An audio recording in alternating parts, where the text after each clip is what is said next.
is Carol Rosen. I'm an educator who became the first woman corporate manager of an aerospace company, Fairchild Industries. I'm a space and missile defense consultant. I've consulted to a number of companies, organizations, government departments, even the intelligence community.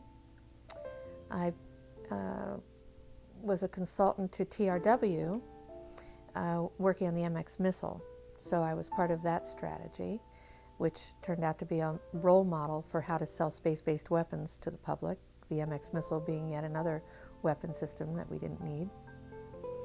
And I founded the Institute for Security and Cooperation in Outer Space, a Washington, D.C. based think tank.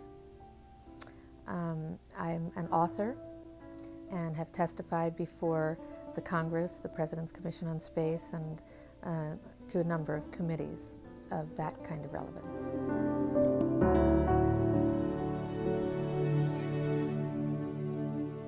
When I was a corporate manager of Fairchild Industries in 1974 through 77, I met the late Dr. Werner von Braun in early 74. At that time, von Braun was dying of cancer, but he assured me that he would live a few more years in order to tell me about the game that was being played, that game being the effort to weaponize space, to control the Earth from space and space itself. Von Braun had a history of working with weapon systems and had escaped from Peenemünde to come to this country and landed as vice president of Fairchild Industries when I had met him. Von Braun's purpose in life during the last years of his life, his dying years, was to educate the public and decision makers about why space-based weapons are a dumb, dangerous, destabilizing, too costly, unnecessary, unworkable, undesirable idea, and about the alternatives that are available.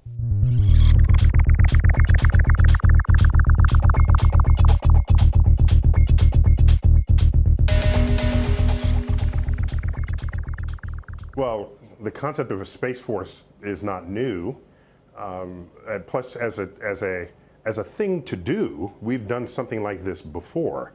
You might remember, no, you wouldn't remember, but you might have read that during the Second World War, the Army had a branch of itself called the Army Air Force.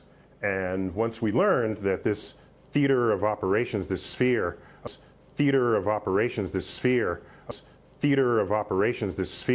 of operations had fundamentally different needs, different training, different technologies, different personnel required to operate in that space, if you will.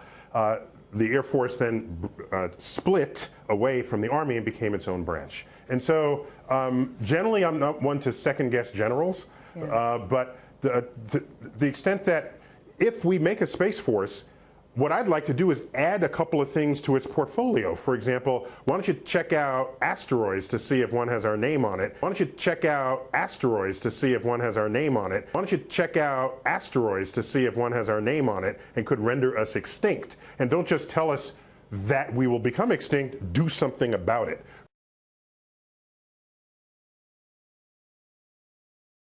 Right now, there is no plan in place anywhere in the world to protect us against killer asteroids. And the next enemy was asteroids. Now, at this point, he kind of chuckled the first time he said it. Asteroids, against asteroids, we're going to build space-based weapons. So why don't you check out asteroids to see if one has our name on it? Why don't you check out asteroids to see if one has our name on it? It was funny then. And the funniest one of all was against what he called aliens, extraterrestrials. That would be the final card.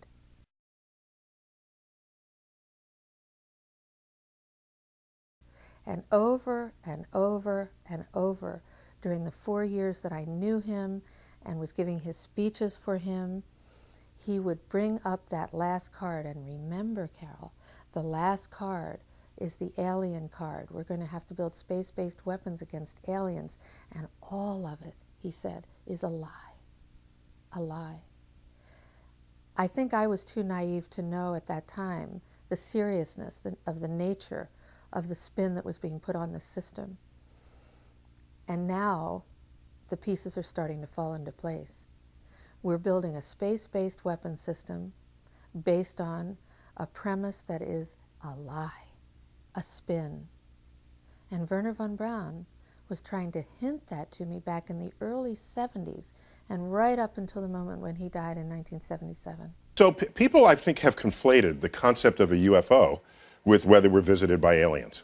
UFO means unidentified, flying object. Okay?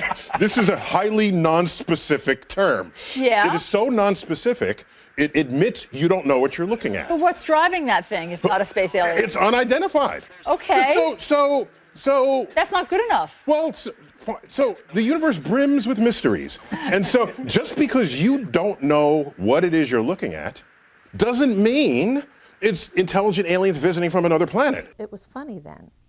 And the funniest one of all was against what he called aliens, extraterrestrials. That would be the final card.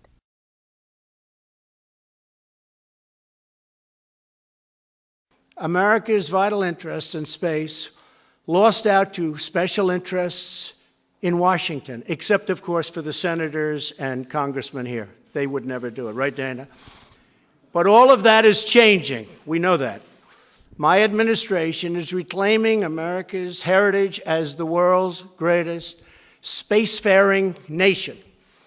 The essence of the American character is to explore new horizons and to tame new frontiers.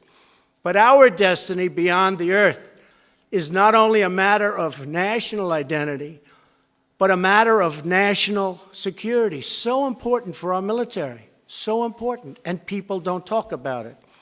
When it comes to defending America, it is not enough to merely have an American presence in space.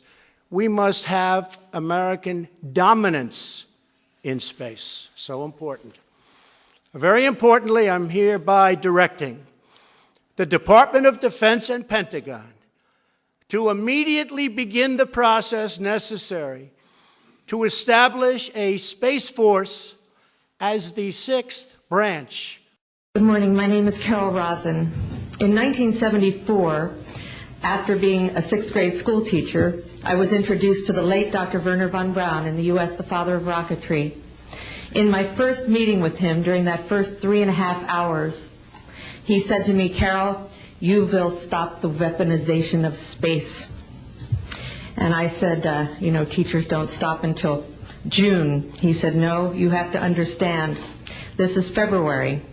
And we have to prevent the weaponization of space because there is a lie being told to everyone." And then he would repeat to me over and over, and the last card.